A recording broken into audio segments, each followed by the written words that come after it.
Hi, നമ്മൾ അടുത്ത adjustment നോക്കാൻ പോകുന്നത് പ്രീപെയ്ഡ് എക്സ്പെൻസ് ആണ്. പ്രീപെയ്ഡ് എക്സ്പെൻസ് എന്ന് പറഞ്ഞാൽ എന്താണ്? നമ്മൾ നേരത്തെ കൊടുത്തു എന്നുള്ളതാണ്. നമുക്ക് പിന്നെ കൊടുത്താൽ മതി, അല്ലെങ്കിൽ എക്സ്പെൻസ് അടച്ചാൽ മതി, പക്ഷെ അത് നമ്മൾ നേരത്തെ അടച്ചു തീർത്തു എന്നുള്ള അർത്ഥമാണ്. അപ്പോൾ പ്രീപെയ്ഡ് എക്സ്പെൻസ് മാത്രം പഠിച്ചു വെക്കരുത്.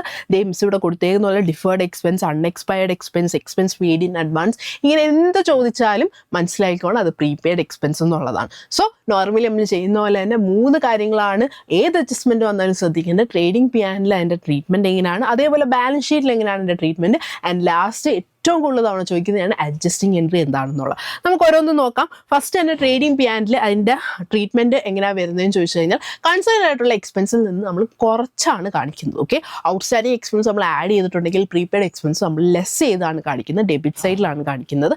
ആൻഡ് അതേപോലെ ബാലൻസ് ഷീറ്റിൽ അസറ്റ് സൈഡിൽ അസറ്റ് എന്നുള്ള രീതിയിലാണ് പ്രീപെയ്ഡ് എക്സ്പെൻസ് കാണിക്കുന്നത്. സോ അത് ആലോചിച്ചോളൂ, ഓർത്ത് വെച്ചോണം, കൺഫ്യൂഷൻ ആവരുത്. എങ്ങനെ ചോദിച്ചാലും എന്താണ് ട്രേഡിംഗ് പ്ലാനിൽ അത് നമ്മൾ ലെസ് ചെയ്യും, ആൻഡ് അതേപോലെ തന്നെ ബാലൻസ് ഷീറ്റിൽ അസറ്റ് സൈഡിൽ അസറ്റ് എന്നുള്ള രീതിയിൽ കാണിക്കും. ആൻഡ് ഏറ്റവും ഇമ്പോർട്ടൻ്റ് ആയിട്ട് പഠിക്കേണ്ട അടുത്തൊരു സംഭവമാണ്, നിങ്ങൾക്ക് സ്ഥിരം ചോദിക്കുന്നതാണ് അഡ്ജസ്റ്റിംഗ് എൻട്രി എന്താണെന്നുള്ളത്. സോ പ്രീപെയ്ഡ് എക്സ്പെൻസിൻ്റെ അഡ്ജസ്റ്റിംഗ് എൻട്രി എന്താണെന്ന് ചോദിച്ചാൽ പ്രീപെയ്ഡ് എക്സ്പെൻസ് അക്കൗണ്ട് ഡെറ്റ് ടു എക്സ്പെൻസ് എന്നുള്ളതാണ്.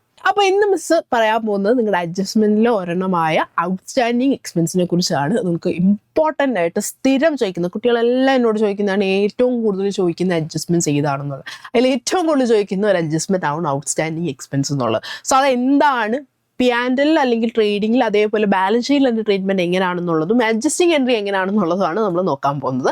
അപ്പോൾ ഫസ്റ്റ് തന്നെ എന്താണ് ഔട്ട്സ്റ്റാൻഡിങ് എക്സ്പെൻസ് എന്ന് വെച്ചാൽ സിമ്പിളായിട്ട് അതിൻ്റെ മീനിങ് അറിഞ്ഞിരിക്കുക. നമുക്ക് കൊടുക്കാനുണ്ട്, നമ്മൾ ഇതുവരെ കൊടുത്തിട്ടില്ല. ഓക്കെ, കൊടുക്കാനുണ്ട്, കൊടുത്തിട്ടില്ല എന്നുള്ളതാണ്. ആൻഡ് ഔട്ട്സ്റ്റാൻഡിങ് എക്സ്പെൻസ് എന്നുള്ള പേര് മാത്രം പഠിച്ചു വെക്കുന്നത്. മീൻസ് ഇവിടെ കൊടുത്തേക്കുന്ന പോലെ അക്രൂഡ് എക്സ്പെൻസ്, അൺപെയ്ഡ് എക്സ്പെൻസ്, അതേപോലെ എക്സ്പെൻസ് പേയബിൾ എന്നുള്ള ഈ പേരുകളൊക്കെ നോട്ട് ചെയ്ത് വെച്ചോണം. എങ്ങനെ ചോദിച്ചാലും മനസ്സിലാക്കണം കൊടുക്കാനുണ്ട്, നമ്മൾ ഇതുവരെ കൊടുക്കാത്തതാണ്. ഇനി ട്രേഡിംഗ് P&L അതേപോലെ ബാലൻസ് ഷീറ്റിൽ അതിൻ്റെ ട്രീറ്റ്മെൻറ്റ് എങ്ങനെയാണെന്ന് ചോദിച്ചാൽ ഈ കാണുന്ന പോലെ തന്നെ ട്രേഡിംഗ് അല്ലെങ്കിൽ P&L അക്കൗണ്ടിൽ നമ്മൾ എന്ത് ചെയ്യും, കൺസേൺ ആയിട്ടുള്ള എക്സ്പെൻസിനൂടെ ആഡ് ചെയ്ത് കാണിക്കും. അത് എക്സ്പെൻസ് നമ്മൾ ഈ സൈഡിലാണ്, ഡെബിറ്റ് സൈഡിലാണ് വരുന്നത്. അപ്പോൾ ഡെബിറ്റ് സൈഡിൽ P&L അല്ലെങ്കിൽ ട്രേഡിങ്ങിൻ്റെ അക്കൗണ്ടിൻ്റെ ഡെബിറ്റ് സൈഡിൽ നമ്മൾ കൺസേൺ ആയിട്ടുള്ള എക്സ്പെൻസിനൂടെ ആഡ് ചെയ്ത് കാണിക്കും. അതേപോലെ തന്നെ ബാലൻസ് ഷീറ്റിൽ ലയബിലിറ്റി സൈഡിൽ നമ്മൾ ഔട്ട്സ്റ്റാൻഡിങ് എക്സ്പെൻസ് കാണിക്കും. ഓക്കെ, അപ്പോൾ അത് ക്ലിയർ ആക്കി മനസ്സിലാക്കണം. ട്രേഡിംഗ് P&L എങ്ങനെയാണ് എടുക്കുന്നതെന്നുള്ളതും അതേപോലെ ബാലൻസ് ഷീറ്റിൽ എങ്ങനെ എടുക്കുന്നത് എന്നുള്ളത്. പിന്നെ ഏറ്റവും ഇമ്പോർട്ടൻ്റ് ആയിട്ട് നിങ്ങൾ അറിഞ്ഞിരിക്കേണ്ട സ്ഥിരമായിട്ട് ചോദിക്കുന്ന ക്വസ്റ്റ്യൻ ആണ് അഡ്ജസ്റ്റിംഗ് എൻട്രീസ് എന്നുള്ള.